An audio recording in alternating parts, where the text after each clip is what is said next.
Drought pa noon Naka-drought. Naka 120 pa yung isang hektarya. Pero dati, pag nagda-drought ka, nakakailang ka? Noon, nung hindi pa gumagamit. 60, 70 lang.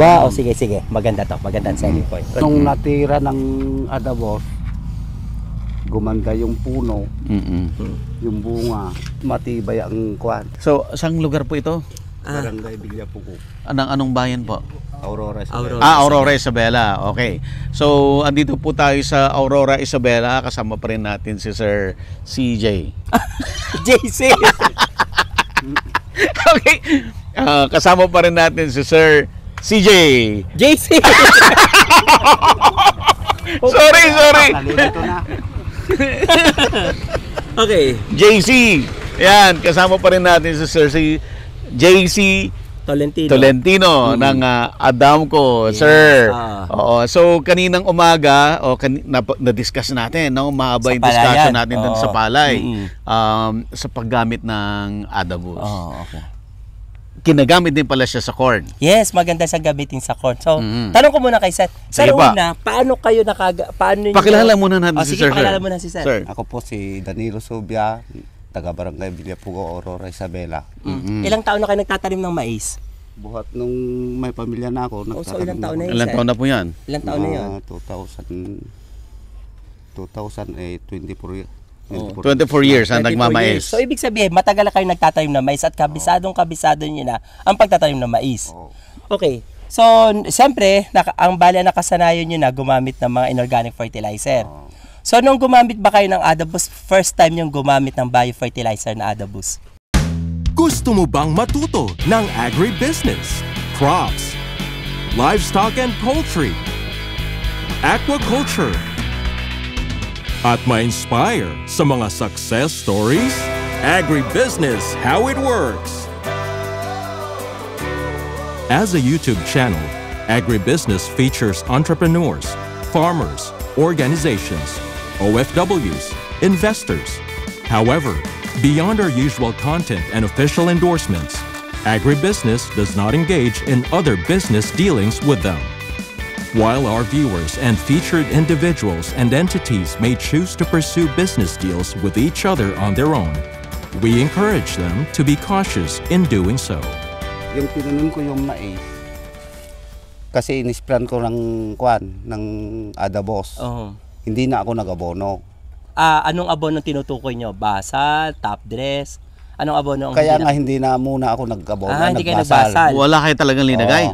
Hindi ako nagbasal. Hindi siya nagbasal. Kasi na-applyan na ng Adabos. Kasi ang regular na pagtatanim ng mais.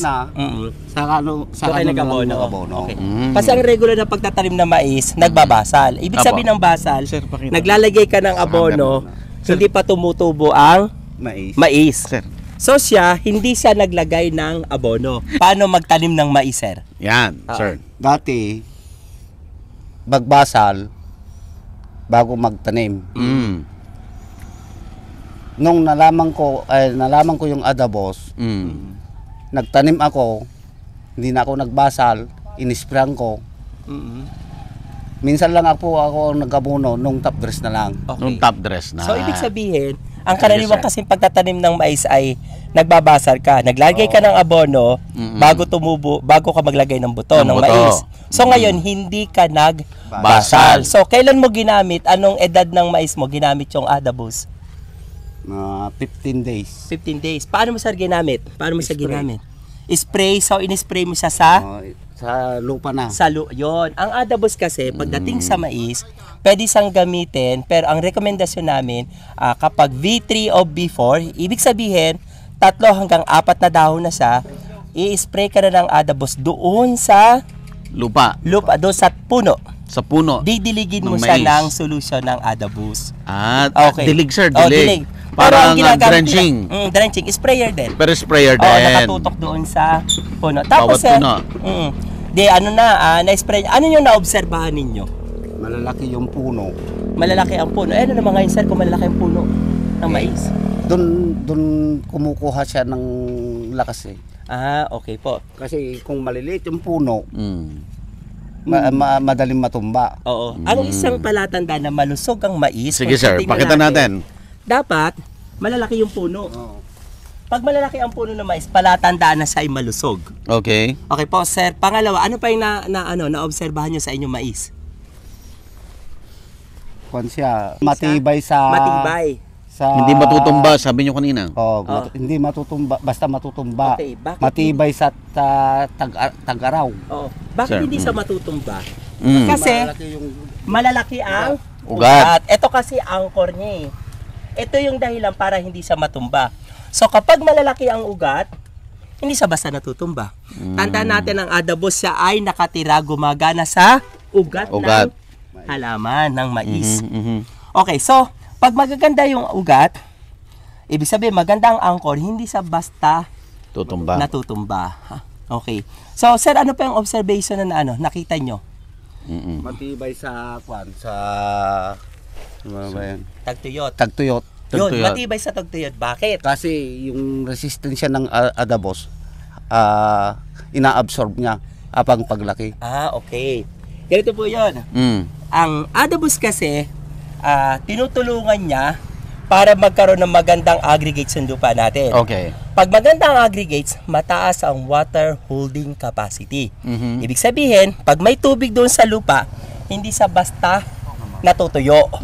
So dahil hindi sa basta natutuyo, mas malaki ang chance ng ating mais na makasurvive doon sa matinding tag-init. Kasi ito yung ginagawa ng adabos biofertilizer. Pagdating sa ano naman na-obserbahan nyo? Ang sa akin kasi, yung tanim ko noon, naranasan ko kasi siya eh. Hindi siya lupang-lupa. Yung bang sandy. Sandy. May babuhangin. Kabuhangin. Kaya ang na-observe ko sa kanya kasi talagang matibay sa init. Pero sa ani, hindi naman pahuhuli. Okay, ano kasi ang hindi papahuli? Sa nag-abono ka. Okay. Yun minsan lang ako nag-abono. Pero ang ani ninyo yung ani, tumaas pa. Ayun. Kasi bakit kaya nangyari yun na isang beses lang siya nag-abono, hindi siya nagbasal. Ang ginawa lang niya, pagkatanim, naghintay siya ng mga 2 weeks, side dress. Dinilig ng adabos. Then, adabos muna. Then mga 30 days, sir, no? 35 days. 35 days nag-abono siya. Yun ang una at huli nyong pag-aabono. Ngayon ganito, sir. May isa pa kasing prinsipyo ang adabos. Sir, pag nagtatanim kayo ng mais, ano yung crop nyo before? Bago nung mais? Yung sinundan po. Anong sinusundan yung crop? Depende kung tabako, gulay, ganun. Hindi naman natin... Isa pa kasi magandang prinsipyo ng adabos. Yung lupa natin, di ba, nag-harvest tayo ng mais, may mga naiiwang silages dyan. May naiiwan na halimbawa, puno ng mais na nandito. Ito. Yung mga naiiwan na yan, ng mga tira-tirahan ng halamang nandyan, ito'y abono. Abono to. Kaya lang ang problema, usually sinasabi ng DA sa atin na, sige, pag nagtanim ka ng mais, ipapahinga mo na 1 buwan. Bakit? Okay. Bakit may papahinga? Kasi yung mga tira-tira dyan, pwede yung i-incorporate, matutunaw. Pag natunaw yun, magiging abono. Kaya lang, yung abono, hindi naman porke may abono, pwede na siyang kainin ng halaman, ng mais. Okay. Kailangang iproseso pa yun sa lupa para makain siya ng halaman. Parang nitrogen galing sa hangin. Hindi naman po pwedeng ang hangin na ito pagkain na ng tanim.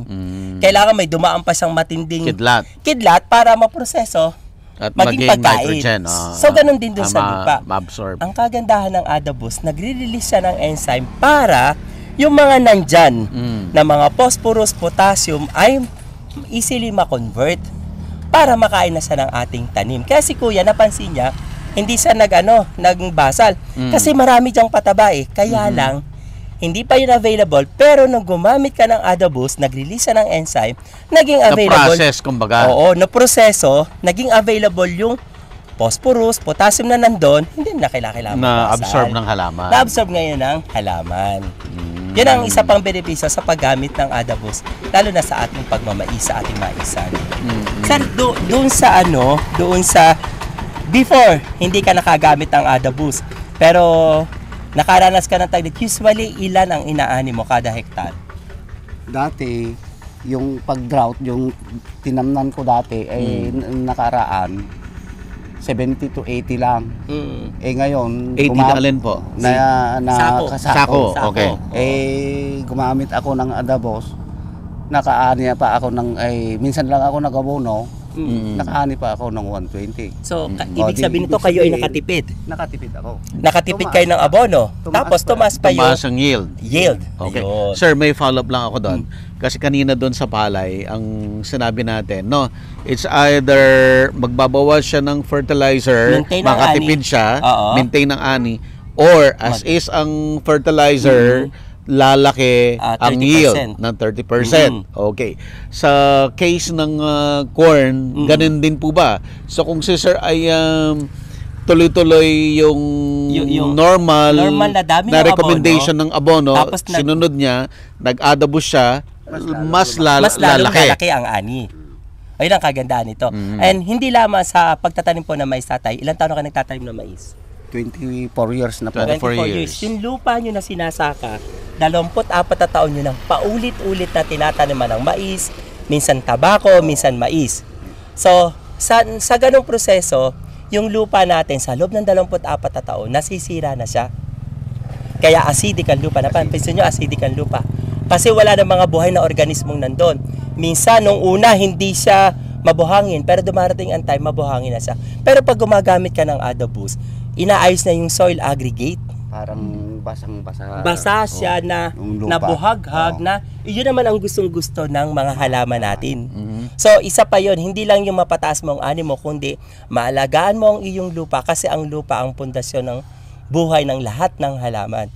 Sa paggamit mo sa ng adobus, hindi mo lang tinutulungan ang sarili mo na mas lumaki ang kita, tinutulungan mo yung lupa na ginagamit mo sa pagsasaka para ma-maintain niya o mapanatili ang kanyang sigla, ang kanyang buhay. So, yun po yung benepisyo ng paggamit ng adobus sa ating pagmamais. Magtanim ako ng mais. Ulitin ko. Ulit-ulitin mo. Ibang proseso na. Ano? Bago ko itanim yung mais, ilagay ko na sa butil. Ilalagay nyo na sa butil. Para minsanan na lang. Okay, sir. Tama yan ba, sir? Actually po pwede sa kaya lang, ang caution po namin doon, baka po ang mabili nyong binhi ay may coating ng fungicide. Oh, I see. Fungicide. Oh, anong mangyayari, sir? Pag may coating po kasi ng fungicide na copper base, namamatay po. Hindi effective. Hindi po effective. Namamatay yung ating ating fungus. Okay. Di po ba pa nag-i-spray kayo ng mga pesticide? Lahat ng pesticide, pwede nyo paghaluin, pero hindi nyo pwedeng ihalo ang copper base. Kailangan hiwalay siya. Kasi pag inihalo mo yon, nasisira yung potency noong chemicals mo. Ganon din po. Dapat hiwalay sa palagi. Hiwalay. Ngayon, kapag sigurado kayo na ang inyong binhi ay hindi coated ng fungicide na copper base, pwede nyo po siya. Madali lang naman malaman kung coated yan kasi may kulay-kulay. Pwede nyo pong itanong naman yon. Ngayon po, para mas maganda, ay pag nagtanim kayo ng mais, V3 or B4, ibig sabihin 3 hanggang 4 na dahon, spray nyo po sa puno ng mais.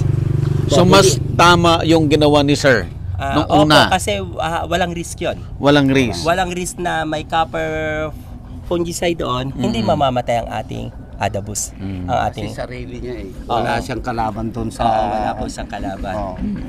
Yun. So, makikita natin, ang ating adobus hindi lang sa palay, pwede rin siyang gamitin sa mais. At ang maganda, hindi lang sa mais.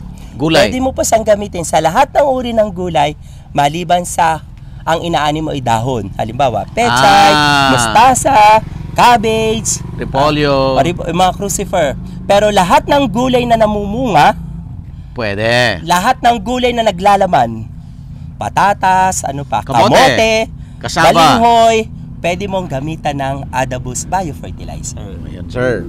Kaya kung kayo, sa inyong bakura, may nakatanim na 10 puno ng sita, pwede nyo isprayan ng konti. Yun, malaki po siyang tulong sa ating mga gulay. Okay po. May natutunan kayo ngayon, sir? Kasi sa aming mga farmers, ang hinahanap namin yung mabawasan yung gastos. Opo, tama yun. Tataas ang kita. Tataas ang kita. Yun lagi ang hinahanap natin. Kasi kung steady lang tayo sa ginagamit natin, hindi naman natin alam kung kakain yung halaman. Kasi hindi naman natin alam kung okay pa yung lupa. Kaya gumamit tayo ng ibang fertilizer. Kasi ganito po yan, kuya. Mm. Di ho ba pag nag-aabono tayo, paano Opo. ba mag-abono ang ating mga binabayaran sa bukid? Paano nga ba mag-abono? Depende. Di ba siya? Mayroon yung punong-puno. May dala siyang, ano ba yung 60 dang? Takuin ang tawag namin. Timba. Ha? May dalang timba. May dala May Armalite siya, yung So, ganon, ginaganon niya. May dala siyang timba. Yung po ay sa pagtatanim. Sa Oo, may dala siyang timba. Siya pa Sensya na po. Oo. Pag siya'y nag-aabono, ganun lang siya. Wasik siya na Wisik. Bisik. So may abonong napupunta rito. Tama po. May abonong napupunta dito. Sa malayo. Sa malayo. Ano kayo mangyayari kapag ang abono ay napalayo ng konti? O may tumalsik na ilang butil? Ano mangyayari?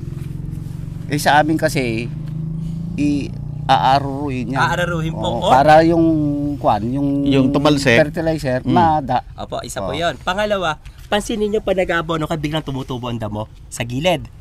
Pansinin niyo bakit nagkaganon? Kasi po, yung abonong inilalagay natin, tingnan po natin.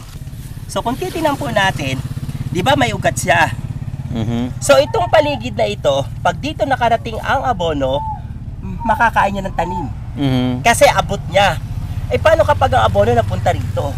Anong ginagawa ng adabos? Ang adabos, yung vesicles niya, dumidikit dito sa ugat. Nagkakaroon ng extension ng root, humahaba pa yung ugat. So yung abonong naririto, Maabot niya. So ibig sabihin yung abonong iyong inilalagay sa iyong tanim, hindi basta nasasayang. Kasi merong sapat na dami ng ugat, sapat na haba ang ugat para makain yung mga abono na napapunta sa paligid. Sa paligid. Yung medyo Oo. lumayo. Kaya mas makakatipid tayo sa pag-aabono. Sir, sir naman ang tanungin natin. Baka may tanong siya sa inyo, sir. Okay, may tanong kayo Sir. sa akin? Yung sir, yung adabos. Ilang adabos sa isang Isang hektarya? botella. Hektarya. Patingin nga po ng bote. Yan. 1 hectare. 1 hectare na po ito. Sir, ito po ay ilan ulit grams ang laman nito? 125 grams, good for 1 1 hectare, hectare. na maisan. Na maiisan. Opo. One time application Isang beses lang siyang gagamitin. per cropping cycle. Yes, oo. So matipid siya. Matipid sa produkto mismo, matipid pa sa labor. Ilan ang ginamit nyo noon, sir? Isa Baka lang. sobra-sobra. Isa lang sir sa isang hektarya. Hektarya. O, tama. Tama tama siya. yung may ibang tanong ka pa, sir. Itong adabos sir, saan na ba ito nakarating? Ngayon ang mga tindahan ngayon ay meron ka ng, kasi nung unang ipademo namin sa inyo, wala pang laman ng mga tindahan. Ngayon, Okay. meron ng laman ng mga tindahan kasi agresibo na kami sa paglalagay ng adabos sa mga tindahan na malapit sa Agricultural inyo, sa stores. agricultural store. So makikita nyo na yun daw, pumunta lang kayo doon, magtanong, mabibili nyo ang adabos. At ang kagandahan ng adabos, ganito po, meron tayong adabos na good for 1 hectare. Meron din tayong adabos na good for 1/2 hectare. Meron din tayong okay. adabos na good for 1/4 hectare. Hectare. So kung iyo'y kakalahating hektarya, hindi mo kinakailangan Hindi mo kailangan bumili ng buo. Bagamat kung ikay may kalahating hektarya at binili mo ito po ay may 2 years shelf life. Ayun. 2 years po siya, hindi siya masisira. So magagamit mo sa susunod, Sa na cropping cycle. cropping. Basta, pag ginamit mo, nabawasan, Takpan ng maayos. tatakpan mo na maayos at huwag mong ilalagay sa lugar na mainit. Kasi ito ay buhay. Pag iniligay mo to sa lugar na sobrang init, Mamamatay. sa kalan, mamamatay siya, hindi na natin mapapakinabangan. But the best, bilhin mo na lang yung packaging na para sa size ng lupa mo. Ng 1/4 Oo. para hindi para sigurado Para sigurado. Ang Oo. kailangan mo, yun lang bibilin mo. Oo, pwede. Yun lang ang gagamitin mo. The best. Yan. Kaya kung may magtanong sa akin, sabihin ko, available na sa... Available na siya sa tindahan. Sir, may tanong lang ako. Ang adabus ba na to is the same doon sa ginamit sa rice as is? As is po Parehas siya. na parehas. Parehas na parehas. Kasi ang adobos po, pwede mong gamitin sa palay, sa mais at sa gulay. tabako, sa Pati lahat ng tabako. uri ng gulay, namumunga man yan o naglalaman, pwede nyo pong gamitin ang adobos. Yan. Ito po yung packaging na pang Good ano for po to? 1/4. 1/4 hectare. Yan. So, pwede na kayo bumili ng pwede na. good for 1/4 hectare lang. Oo. Yan Wala ang nang maganda. wala nang lusot, ha? Oo. May mas mura Oo. Basta kasi pag- mas maliit ang packaging. Yes, oo. Ayan. Sir, may tanong ka pa? May tanong Wala pa na, sir. sir. Sir, pasado ba si sir? Doon sa mga pasado tanong mo siya. kanina. Oo, ano siya. Natutuwa ako kasi, imagine, hindi siya nagbasal. Nag-top dress lang siya. Isang beses lang Isang nag-abono, beses pero lang. napakaganda ng kanyang ani. Kumpara nung mga nauna na siya ay nagbabasal at nagtatop dress. Ito yung nagpapatunay na ang Adabus na may VAM ay nakakatulong upang mas maraming sustansya makuha sa lupa na magdudulot ng mas magandang ani para sa ating maisan. At ulitin natin, kagaya rin doon sa rice, no? Oo. Ang fertilizer ay hindi kakompetensya ng Adabus. Oo. Kailangan sila parehas. Nagko-complement. In fact, mas maraming ma-absorb na nutrients Yes, na galing sa fertilizer kung gagamitan Kita mo mo ng ng Adabus Biofertilizer. Ayan, sir. Kaya sa mga kasama kong kagaya kong nagtatanim ng mais, inaanyayahan ko kayong subukan nyo rin ito. Ayan. Dahil nasubukan ko na talagang garantisado. Garantisado. Happy ka talaga, sir, doon. Happy ka. Happy. Happy ka doon sa resulta. Kaya sa lahat ng magtatanim ng mais, gusto ko rin kayong maging Subukan happy. nila. Oo, gusto niya maging happy. Parang Senrilio Sa na. Adabus, happy ka. Parang Senrilio na. Sir, Sa Adabus, happy ka. sir, nalaman natin ngayon na pwede sa palay, pwede sa corn, pwede sa tabako. Nagtatanim ka ba ng tabako? Hindi, sir. Okay. Sir, nag-invite na si, sorry po, ano pong, Danilo Subia. si Sir Danilo, no? Nag-ano na siya na yung mga farmers na katulad niya, subukan yung Adabus. Kayo, para maging happy ka kanina, sir. Para malaman nila kung totoo yung sinasabi ko. Ayun, yan ang maganda. Challenge. Oo. Kasi hindi naman basta-basta maniwala kung hindi nila masusubukan. Pero ang isang Tinjak kita ko nadasal niya. Kahit isang 1/4 lang ang Yes. kwan. Tama. Oo. Pero isang tiyak, maniniwala sila kasi kayo ang nagsabi. Kayo ang nagsalita at kayo ang nakaranas ng kagandahan ng paggamit ng Adabus. Kaya tiyak, maniniwala sila. Okay. Sir, ikaw naman, sir, ano po ang mensahe mo sa mga viewers natin na nagtatanim ng corn at iba pang mga halaman? Sa ating pong mga magsasaka na nagtatanim ng mais, hindi lamang ng mais, ng palay, ng gulay, pwede po natin gamitin ang Adabus Biofertilizer. Ito po ay hindi lamang nakakabawas ng abono o nakakapagparagdag ng ani, kung hindi pinoproteksyonan po natin yung lupa na kung saan nakatanim yung ating mga palay, mais. Ito po ay isang magandang hakbang upang mapanatili po natin ang kalusugan ng ating mga lupa. So sa atin po, pag may Adabus, happy ka. Sir, additional ano lang ko, sir, hirit. Kasi dun sa rice, pag as is ang fertilization, increase to 30% ang yield. Sa corn, ilang percent? Ganun din siya. Ganun din, okay. Kasi, pag gumamit ka ng Adabus, ang nawawala kasi na abono, pumapalo siya ng 50 to 60%. Okay. Pero kapag gumamit ka ng Adabus, ito ay nababawasan ng kalahati. So, dahil kalahati nababawas, expected mo mga around 30% ang pwede mong i-increase in yield. Ayan.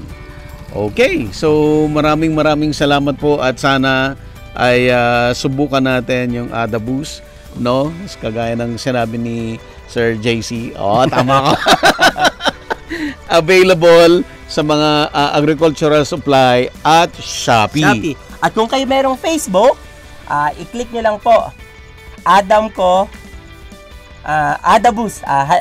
Inyo pong itap yung word ng Adabus at lalabas na po yung profile ng Adamco na nagtuturo tungkol sa Adabus. Kasi doon po marami kayong makikita paraan ng paggamit, yung mga testimony, makikita. At kung kayo naman po itong tinatamad pumunta sa bayan, i-click nyo lang ang cellphone nyo, hanapin nyo sa Shopee ang Adabus at yun i-deliver na sa inyong tahanan. Sir, yung mga nanonood na bukod sa alam nila sa nabilhin, talagang gustong magtanong pa. Saan sila magtatanong? Okay, kung gusto talaga nila magtanong sa Facebook, i-click nyo yung Adabus at makikita nyo po doon yung customer service number. Pwede po kayong tumawag. Mag-text. Ngayon, kung wala po kayong pantawag, i-text nyo lang at sigurado po kayo tatawagan ng aming mga nasa customer service. Tatawagan po kayo. Ayan po. Sir, thank you so much. Salamat po, sir. Sir, thank you po. Salamat. Thank you. Apo. Agribusiness merch is now available on Shopee and Lazada. Agribusiness, how it works. instruct, inspire, succeed.